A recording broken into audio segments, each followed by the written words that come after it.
Nshuti muvandimwe, hari ijambo nashatse ko tuganira. Ijambo rivuga ngo izina ry'Uwiteka ni umunara muremure umukiranutsi yihishamo.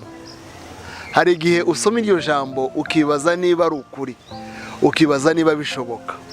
Ubundi tumenyere ko umuntu yihisha mu buvumo, akihisha mu bakomeye, akihisha harinzwe, ahacunzwe, akihisha mu bantu benshi bashobora kuba bamwizeza umutekano. Umuntu rero yakwibaza ngo se izina ry'Uwiteka ryahisha umuntu? Iyo uri mu bibazo waryihishamo, iyo ukubwe waryihishamo, iyo ukurikiranwa waryihishamo. Nyamara ijambo ry'Imana ni ukuri. Hari ibintu bitandukanye nagiye niga. Icyambere nuko Uwiteka ashobora guhisha umuntu mu bihe by'amahina, mu bihe bikomeye. Nibutse abantu yagiye ahisha.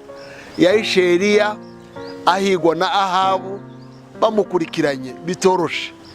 Imutegurira ubwihisho, ikamujyana igategura inzu abamo, igategura akagezi aturaho. Ubuzima bwe bwihishe igihe kiremereye cy'amapfa. Ababuhigaga baramubura kuko Uwiteka yamuhishe. Nibuka nanone yuko Uwiteka ashobora kuguhisha kubaguhiga, ashobora kuguhisha kubaguhiga. Hari ingero nyinshi zitandukanye.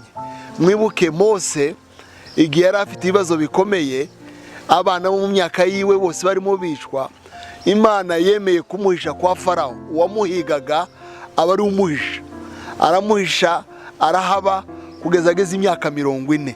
Ari Imana yamushize. Rero ntaho Imana itahisha umuntu. Biranyibutsa nanone ko iyo Imana irize umuntu aratekana. Uko bimeze kose urinzwe n'Imana mu bihe bikomeye, mu bihe by'intambara, mu bihe by'amagume, mu bihe by'amakuba, Imana iramurinda.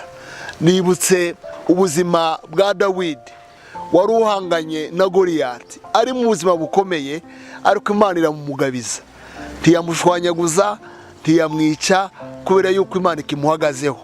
Ndibuka ubuzima bwa Moridekayi wahigwaga ndetse wari wagambaniwe, igihe cyo kumumanika cyari cyageze, ariko Imana irahamuhisha kandi imuheza kunesha urubanza rwari rumuhagurukiye.